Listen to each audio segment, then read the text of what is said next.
나는 34살의 이지은이다. 10년 전 내 동생 지민이 3달 된 아기를 내 집 앞에 두고 사라졌다. 그때 부모님은 차갑게 말했다.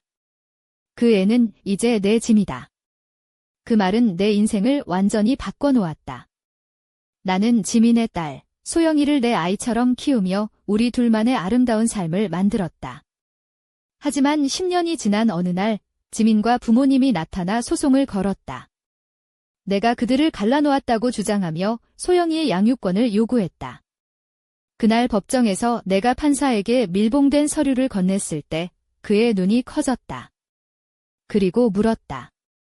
이 서류의 내용을 그들은 알고 있나요? 나는 고개를 끄덕이며 말을 준비했다. 그 이야기를 지금부터 시작한다.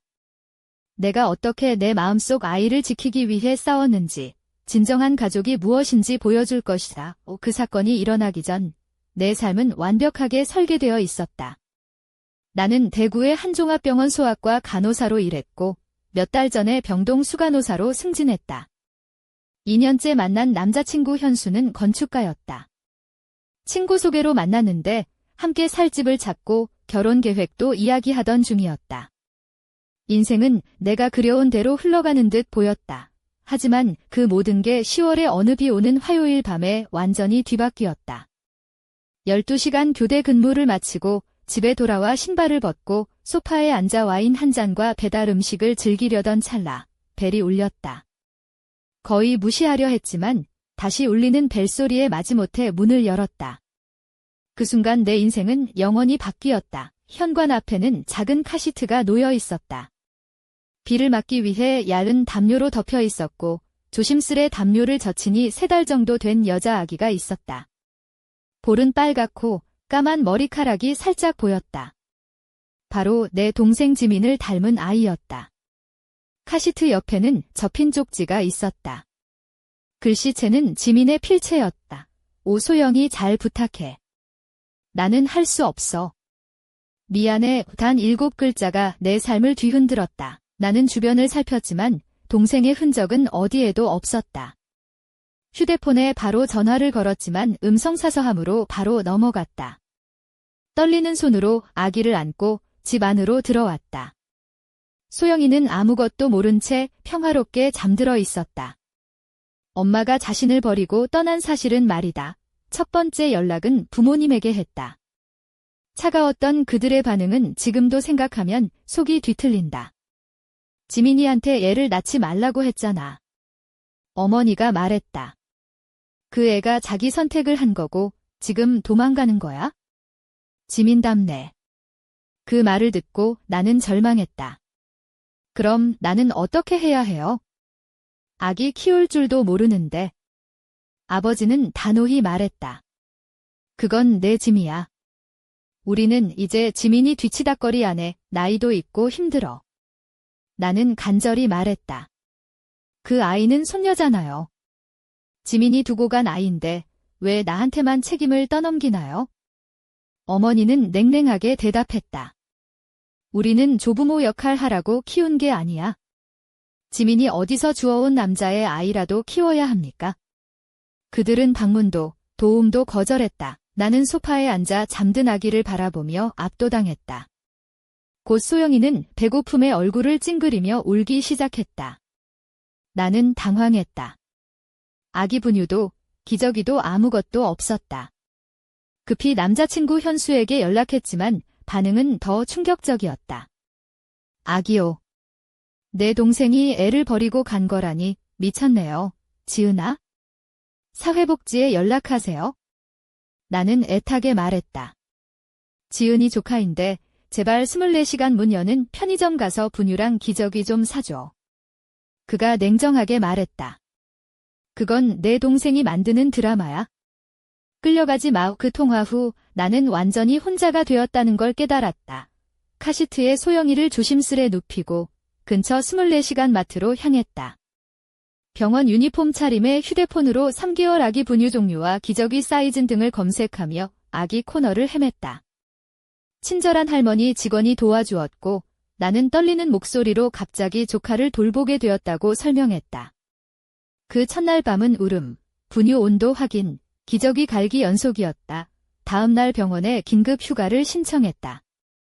5년 동안 한 번도 하지 않았던 일이었다.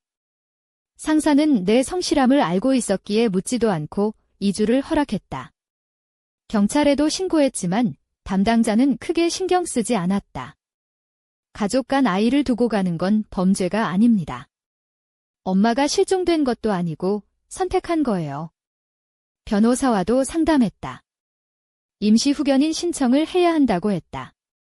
비용과 시간이 많이 든다고 그 첫 주는 감정의 소용돌이였다. 나는 동생에게 분노했다. 아이를 버리고 이유도 설명 없이 떠난 배신감 때문이었다. 그러나 소영이의 작은 손가락과 믿음 가득한 눈동자를 볼 때마다 분노는 보호 본능으로 바뀌었다. 그 아이는 순수했고 온전히 누군가의 돌봄이 필요했다. 그 밤, 나는 서랍을 꺼내 임시 요람을 만들고 담요로 부드럽게 감싼 소영이 옆에서 잠을 청했다. 몇 시간마다 깨서 울음을 달래고 분유를 먹이며 어두운 방 안에서 그녀의 평화로운 얼굴을 바라봤다. 속삭이듯 약속했다. 무슨 일이 있어도 너를 지킬게. 내 엄마가 어떤 사정이 있었든 지금부터는 내가 내 가족이야. 2주가 지나도 동생은 돌아올 기미가 없었다. 나는 소영이를 위해 생활을 재정비했다. 원룸 아파트는 둘이 살기엔 너무 좁았다. 병원과 가까운 동네에 2베드룸 아파트를 구해 예산 한계까지 밀어붙였다. 이사 비용, 아기 가구, 근무 시간 단축으로 저축은 바닥났지만 소영이에게 안정된 환경을 주는 게 최우선이었다. 갑작스러운 유가는 내가 상상한 부모 역할과 달랐다. 아기 책도 읽을 시간 없이 간호사 동료들에게 전화를 걸어 조언을 구했다.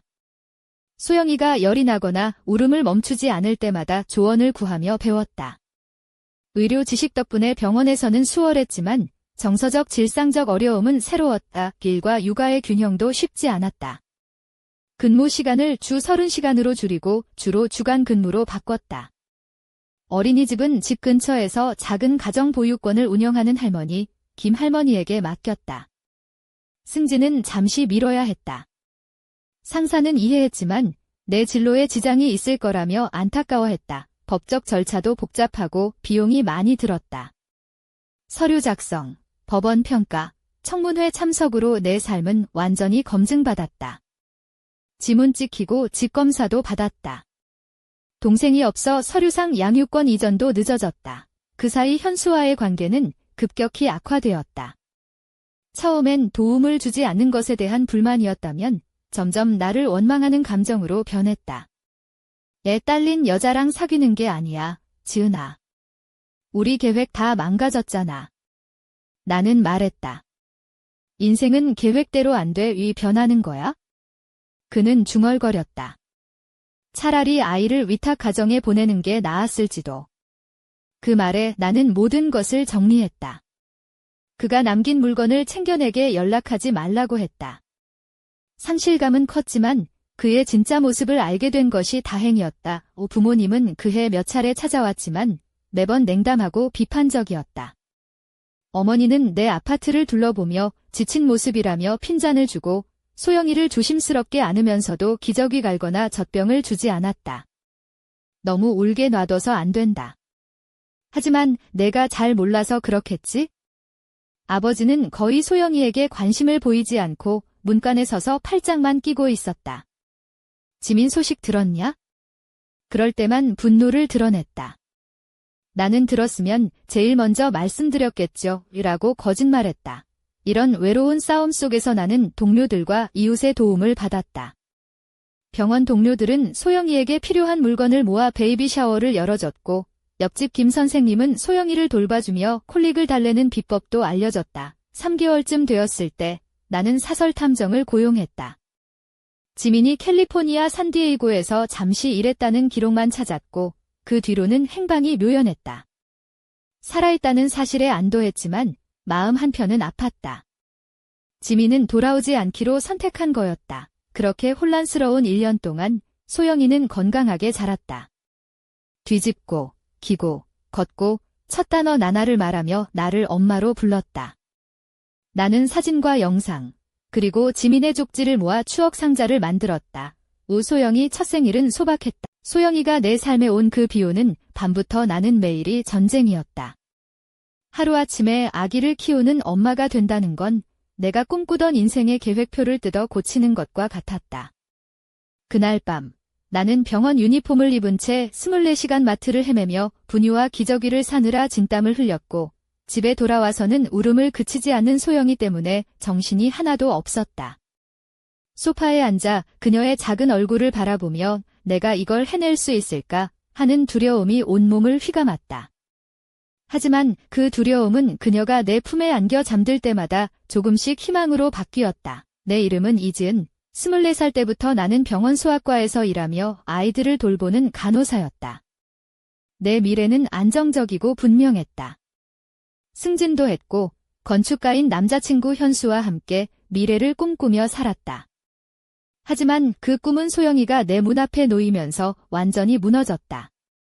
그 순간부터 내 일상은 분유와 울음, 기저귀 갈기, 그리고 끝없이 이어지는 두려움과 사랑으로 채워졌다. 처음 며칠 동안은 부모님에게 도움을 요청했지만 그들은 차갑게 내게 말했다. 그 아이는 내 짐이다. 그 말은 마치 칼날 같았다. 가족인데도 내 편이 되어주지 않는다는 사실이 너무나 아팠다. 현수 역시 마찬가지였다. 그건 내 동생 문제야. 너만 힘들어하지 마, 라며 나를 외롭게 만들었다. 그때 깨달았다. 나는 혼자 싸워야 한다는 것을 내가 소영이를 돌보며 배운 건 하나도 없었다. 밤새 울고 아기의 체온을 재고 분유 온도를 맞추는 일은 매일이 실험이었다. 동료 간호사들에게 전화를 걸어 도움을 청했고 그들의 친절로 조금씩 배워갔다. 내가 아기를 돌보는 모습은 어쩐지 어색했지만 이 작은 생명은 내게 점점 더 소중해졌다. 내 집은 작고 좁았다. 원룸 아파트는 우리 둘이 살기엔 너무 비좁았다. 나는 월급의 거의 대부분을 이사 비용과 아기 용품에 썼다. 2방짜리 아파트를 찾았고 그곳에서 소영이와 새로운 시작을 했다. 매일이 도전이었다.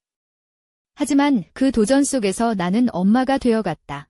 현수와의 관계는 점점 멀어졌다. 그는 내 상황을 이해하지 못했고 나는 점점 지쳐갔다.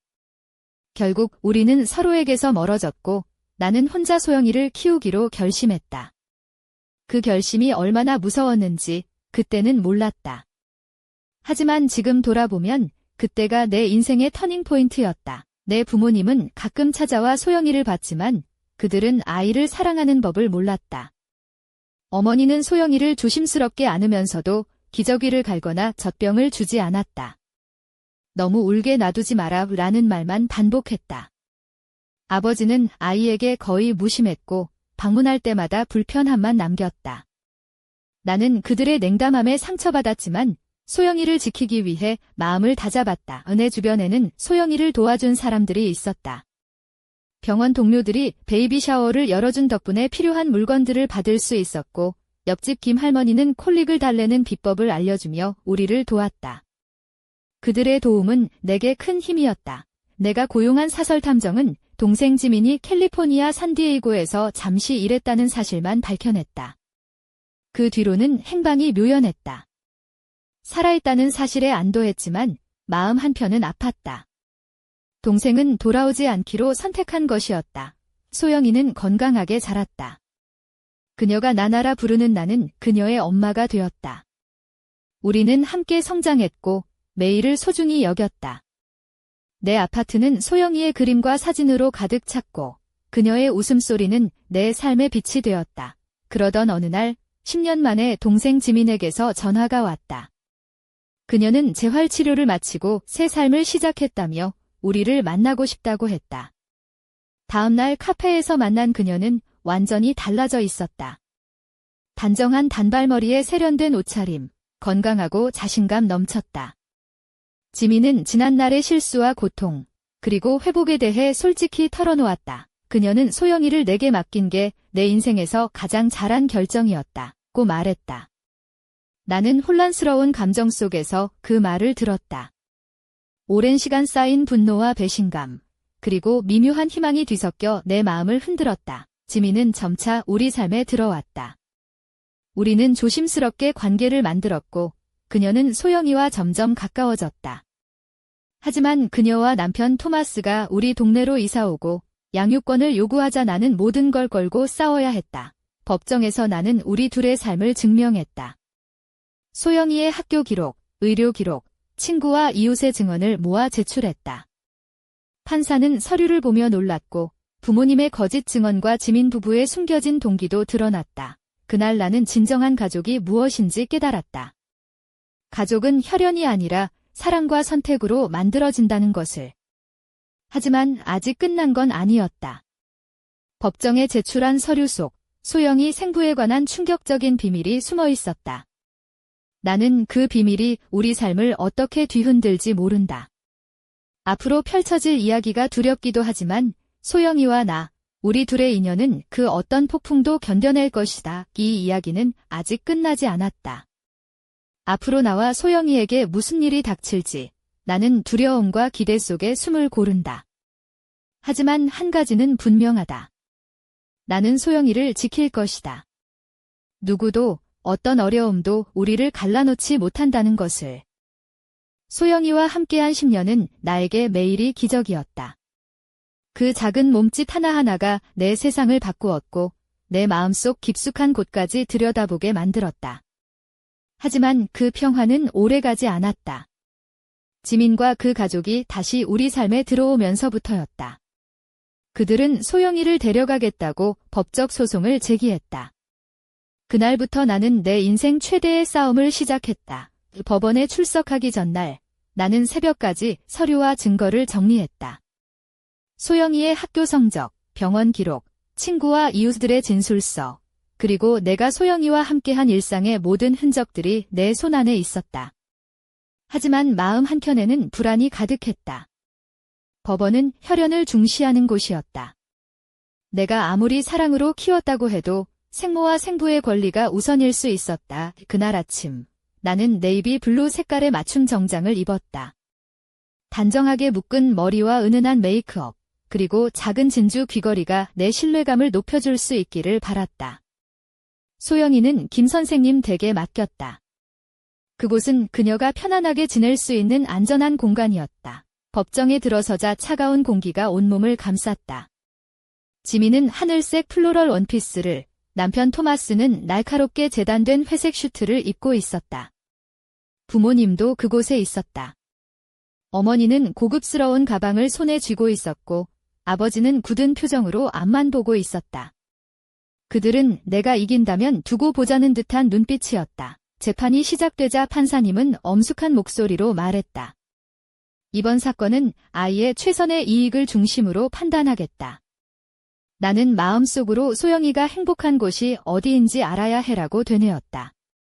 그리고 내 차례가 되자 떨리는 목소리로 10년간의 이야기를 풀어냈다. 소영이를 처음 안던 그 밤부터 지금까지 나는 그 아이가 올 때마다 달래고 아플 때마다 지키며 함께 성장해왔다고 말했다.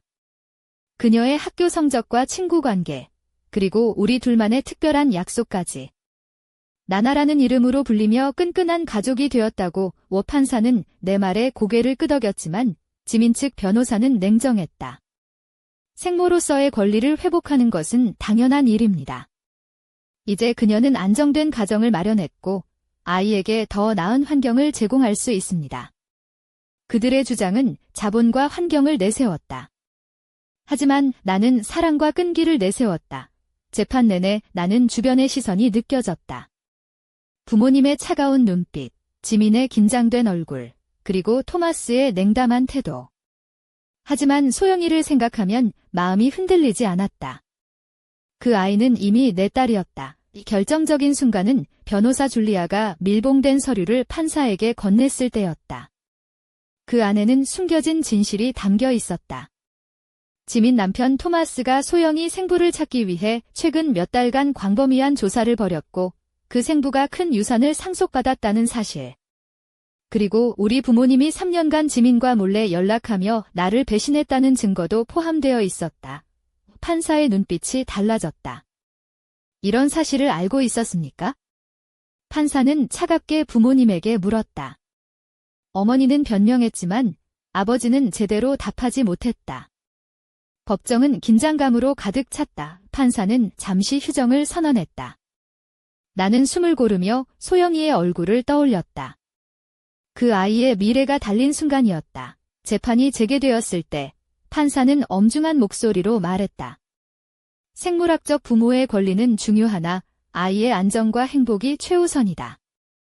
이번 사건에서 원고 측은 재정적 이득을 위해 소송을 진행한 정황이 강하게 의심된다. 그리고 나를 바라보며 덧붙였다. 피고는 10년간 아이를 사랑으로 키웠다. 그 안정된 환경을 훼손하는 것은 아이에게 심각한 정신적 피해를 줄 수 있다. 이 판결은 나의 손을 들어주었다. 소영이는 나와 함께 살아갈 권리가 있었다. 지민과 토마스는 제한된 감독 하에 방문할 수 있는 권리만 인정받았다. 부모님도 법원의 경고를 받으며 앞으로의 행동에 신중해야 한다는 엄명을 들었다. 법정을 나서는 순간 나는 무너질 듯한 긴장과 압박에서 벗어나 눈물이 쏟아졌다. 줄리아 변호사와 함께 손을 맞잡고 소영이를 기다리는 김 선생님 댁으로 달려갔다. 소영이의 작은 손을 잡자 모든 두려움이 사라지고 다시금 우리 둘만의 평화가 시작되었다. 하지만 그날 밤 소영이가 악몽에 시달리며 아니야, 나를 데려가지 마라고 속삭였다. 가슴이 아팠다. 나는 다시 약속했다. 내가 지킬게. 아무도 너를 빼앗지 못해. 그 다짐이 내 안에 불꽃처럼 타올랐다. 그리고 얼마 지나지 않아 새로운 불안이 내게 다가왔다. 사설 탐정이 가져온 자료는 토마스의 과거에 어두운 그림자가 있음을 알렸다. 이전 관계에서 가정폭력 혐의가 있었지만 법적 절차로 흐지부지 되었다는 것이다. 이 충격적인 사실은 앞으로 우리 싸움의 또 다른 변수가 될 터였다. 나는 다시 한번 마음을 다잡았다. 이 싸움은 단지 법정 싸움이 아니었다. 소영이의 삶을 지키는 우리 가족의 의미를 증명하는 싸움이었다. 그 무엇도 누구도 우리의 끈끈한 인연을 끊을 수 없다는 믿음으로. 하지만 나는 아직도 알 수 없었다. 소영이 생부가 남긴 유산의 진짜 규모와 그 유산을 둘러싼 거대한 비밀이 우리 앞에 어떤 파장을 몰고 올지, 그리고 내가 평생 지켜온 이 작은 가족의 운명이 어떻게 흘러갈지. 내일의 법정이 다가오고 나는 다시 한번 준비를 시작한다. 소영이를 위해, 우리 둘만의 이야기를 지키기 위해. 누구도 상상하지 못한 진실이 드러나는 그 순간까지 나는 멈추지 않을 것이다. 그날 밤 소영이를 재우고 나서도 내 머릿속은 복잡한 생각들로 가득했다. 토마스의 과거, 부모님의 배신, 그리고 생부의 유산. 이 모든 것이 우리 삶에 어떤 그림자를 드리울지 알 수 없었다. 하지만 한 가지는 분명했다. 나는 소영이를 위해 싸울 것이고 어떤 위험도 우리를 갈라놓지 못할 거라는 다짐이 가슴 깊이 자리 잡았다. 다음 날 아침, 나는 병원에서 입었던 간호사 유니폼 대신 차분한 네이비 블루 정장을 입고 법원으로 향했다. 긴장감이 몸을 감싸왔지만 소영이의 얼굴을 떠올리며 마음을 다잡았다. 소영이는 김 선생님 댁에서 안전하게 지내고 있었다. 그 생각만으로도 잠시 숨이 편해졌다. 법정은 여전히 긴장감으로 가득했다. 지민과 토마스는 정성스럽게 차려입고 나타났고 부모님도 그 자리에 있었다. 어머니는 고급스러운 가방을 손에 쥐고 있었고 아버지는 굳은 표정을 지었다. 그들의 눈빛은 차가웠고 나는 그 냉담함에 맞서야 했다. 재판이 시작되자 판사님은 엄숙한 목소리로 말했다. 이 사건은 아이의 최선의 이익을 중심으로 판단하겠습니다. 그 말에 내 마음은 단단해졌다. 소영이가 행복한 곳이 어디인지 세상 누구보다도 내가 잘 알고 있었다. 나는 떨리는 목소리로 지난 10년간 소영이와 함께한 시간을 이야기했다. 처음 아기를 안던 그 밤부터 지금까지 나는 그녀가 올 때마다 달래고 아플 때마다 지키며 함께 성장해왔다고 말했다. 그녀의 학교 성적, 친구 관계, 그리고 우리 둘만의 특별한 약속까지. 나나라는 이름으로 불리며 끈끈한 가족이 되었다고. 워 판사는 내 말에 고개를 끄덕였지만 지민 측 변호사는 냉정했다. 생모로서의 권리를 회복하는 것은 당연한 일입니다. 이제 그녀는 안정된 가정을 마련했고 아이에게 더 나은 환경을 제공할 수 있습니다. 그들의 주장은 자본과 환경을 내세웠다. 하지만 나는 사랑과 끈기를 내세웠다. 재판 내내 나는 주변의 시선이 느껴졌다. 부모님의 차가운 눈빛, 지민의 긴장된 얼굴, 그리고 토마스의 냉담한 태도. 하지만 소영이를 생각하면 마음이 흔들리지 않았다. 그 아이는 이미 내 딸이었다. 이 결정적인 순간은 변호사 줄리아가 밀봉된 서류를 판사에게 건넸을 때였다. 그 안에는 숨겨진 진실이 담겨 있었다. 토마스가 소영이 생부를 찾기 위해 최근 몇 달간 광범위한 조사를 벌였고 그 생부가 큰 유산을 상속받았다는 사실. 그리고 우리 부모님이 3년간 지민과 몰래 연락하며 나를 배신했다는 증거도 포함되어 있었다. 이 판사의 표정이 변했다. 이 사실들을 알고 있었습니까? 판사는 부모님에게 날카롭게 물었다. 어머니는 변명했지만 아버지는 답을 피했다. 법정은 긴장감으로 가득 찼다. 잠시 휴정을 선언한 판사는 증거들을 다시 검토했다. 그 사이 나는 조용히 숨을 고르며 소영이의 얼굴을 떠올렸다. 그 아이의 미래가 달린 순간이었다. 재판이 재개되자 판사는 엄중히 말했다. 생물학적 부모의 권리는 중요하지만 아이의 안전과 행복이 최우선입니다.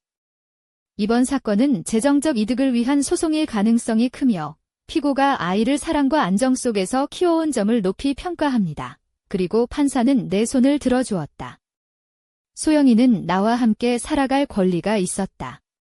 지민과 토마스는 제한된 감독 하에 방문할 권리만 인정받았다. 부모님도 법원의 엄중한 경고를 받았다. 법정을 나서며 나는 무너질 듯한 긴장감에서 벗어나 눈물이 쏟아졌다. 줄리아 변호사와 손을 맞잡고 소영이를 기다리는 김 선생님 댁으로 향했다. 소영이의 작은 손을 잡자 모든 두려움이 사라지고 다시 평화가 찾아왔다. 하지만 그날 밤 소영이가 악몽에 시달리며 아니야, 나를 데려가지 마라고 속삭였다. 마음이 무너졌다. 나는 다시 약속했다. 내가 지킬게. 아무도 너를 빼앗지 못해. 그 다짐이 내 안에서 불꽃처럼 타올랐다. 그러나 새로운 불안이 다가왔다. 사설 탐정이 알려준 충격적인 사실, 토마스의 과거와 어두운 그림자. 그가 숨겨온 진실은 우리 삶에 또 다른 위협이 될 것이다. 나는 다시 마음을 다잡았다. 이 싸움은 단지 법적 다툼이 아니라 소영이의 삶과 우리 가족의 의미를 지키는 싸움이었다. 하지만 아직 끝나지 않았다. 소영이 생부가 남긴 유산의 비밀과 그 속에 감춰진 음모가 우리를 기다리고 있다. 나는 알 수 없었다. 앞으로 우리 앞에 펼쳐질 이야기가 어떤 파장을 몰고 올지. 내일의 법정. 나는 다시 한번 준비를 시작한다. 소영이를 위해, 우리 둘만의 이야기를 지키기 위해. 누구도 상상하지 못한 진실이 드러나는 그 순간까지 나는 멈추지 않을 것이다. 법정에서 판사의 선고가 내려진 후에도 내 마음은 편하지 않았다. 승리는 했지만 그 이면에 숨겨진 그림자가 너무 컸다. 소영이의 생부, 제이슨 박 씨가 거액의 유산을 상속받았다는 사실은 단순한 우연이 아니었다. 그 유산을 둘러싼 미묘한 금융거래와 가족 간의 복잡한 관계가 서서히 나의 삶을 위협하고 있었다. 나는 일상의 틈바구니 속에서 다시 한번 엄마로서의 책임감을 다졌다. 소영이가 학교에서 돌아오면 따뜻한 미소로 맞이하고 숙제를 도와주며 그녀가 평범한 어린이로 자랄 수 있게 최선을 다했다. 그녀가 좋아하는 파란색 운동화를 신고 뛰노는 모습을 보며 나는 이 아이가 얼마나 강인한 영혼을 가졌는지 새삼 깨달았다. 때로는 어깨를 살짝 드러내는 깔끔한 원피스에 작은 진주 귀걸이를 한 소영이를 바라보며 내 심장은 따뜻한 떨림으로 가득 찼다. 그 모습은 나에게 세상의 모든 사랑을 보여주는 듯했다. 하지만 밤이 되면 그 모든 평화는 깨졌다. 소영이의 잠 못 이루는 밤과 악몽, 그리고 그 속에서 터져나오는 나를 데려가지 말라는 속삭임은 내 가슴을 찢어놓았다. 나는 그녀의 작은 손을 꼭 잡고 세상에서 가장 안전한 곳이 바로 내 품이라는 것을 입술로 속삭였다. 그 순간만큼은 우리 둘만의 세상이었다. 법원의 결정으로 지민과 토마스가 소영이를 만나는 것은 제한되었지만 그들의 그림자는 여전히 우리 일상 속에 드리워져 있었다. 그들이 우리 집 근처를 서성거릴 때마다 나는 소영이의 안전을 위해 더 단단히 문을 잠갔다. 토마스의 과거가 불러온 불안은 점점 현실로 다가왔다. 나는 다시 사설 탐정을 고용해 그들의 행보를 감시했고 그 과정에서 토마스가 여전히 숨기고 있는 어두운 비밀들이 하나둘씩 드러났다. 그럼에도 불구하고 나는 굳건히 서 있었다. 직장에서의 일과 소영이의 육아를 병행하며 매일을 치열하게 살았다. 애써 밝게 웃었지만 마음속 깊은 곳에는 언제 터질지 모르는 불안이 자리 잡고 있었다. 친구들과 동료들은 나를 응원했지만 그들의 위로도 때론 무거운 현실을 덮기에는 부족했다. 어느 날 나는 우연히 소영이의 초등학교 시험지를 보다가 그녀가 최근 들어 집중력이 떨어지고 불안해하는 것을 눈치챘다. 학교 상담교사와 긴밀히 협력하며 소영이가 겪는 정서적 상처를 치료하기 위해 노력했다. 그녀가 다시 웃음을 되찾을 수 있도록 나는 매일 밤 그녀가 좋아하는 동화책을 읽어주며 우리 둘만의 이야기를 만들어갔다. 한편 법적 싸움의 긴장감은 계속되었다. 지민과 토마스가 새로운 증거를 들고 다시 법원의 모습을 드러냈다. 그들은 자신들의 주장을 강화하기 위해 소영이 생부와 관련된 또 다른 서류를 제출했다. 나는 변호사 줄리아와 함께 밤낮 없이 자료를 검토하고 반박할 증거를 모으느라 녹초가 되었다. 그러던 중 뜻밖의 연락이 왔다. 소영이 생부인 제이슨 박 씨가 직접 나를 만나고 싶다는 것이었다. 그의 목소리는 조심스러웠고 여러 번 망설이는 듯했다. 그가 어떤 의도로 다가오는지 알 수 없었지만 나는 소영이의 미래를 위해 만나기로 결심했다. 그날 만남은 서울 근교 작은 카페에서 이루어졌다. 제이슨은 평범한 회사원처럼 보였지만 눈빛은 깊고 복잡했다. 그는 조심스럽게 말했다. 소영이가 행복하길 바랍니다. 그리고 당신이 그 아이에게 준 사랑을 존중합니다. 하지만 우리 가족에게도 책임이 있습니다. 그 유산과 관련된 문제는 우리 모두에게 큰 부담입니다. 그의 말에는 무게가 실려 있었다. 나는 그의 진심을 들으며 소영이를 둘러싼 이 복잡한 이야기의 끝이 어디일지 알 수 없다는 생각에 머리가 어지러웠다. 그러나 한 가지는 분명했다. 나는 어떤 어려움이 닥쳐도 소영이를 지킬 것이다. 그 누구도 어떤 이유로도 우리 가족을 갈라놓을 수 없다는 것을 그날 이후 나는 다시 한번 마음을 다잡았다. 앞으로 펼쳐질 수많은 도전과 시련에 맞서 싸울 준비를 하면서 내 안에서 한 줄기 빛이 번졌다. 소영이와 나, 우리 둘만의 이야기는 아직 끝나지 않았다. 그리고 그 끝에는 누군가가 꼭 밝혀야 할 비밀이 숨겨져 있다. 나는 알았다. 진정한 가족은 혈연이 아니라 서로를 선택하고 사랑하는 마음이라는 것을. 그리고 그 사랑이 우리를 지켜줄 것이라는 믿음으로 나는 오늘도 소영이의 손을 꼭 잡는다. 우리의 이야기는 이제 막 시작일 뿐이다.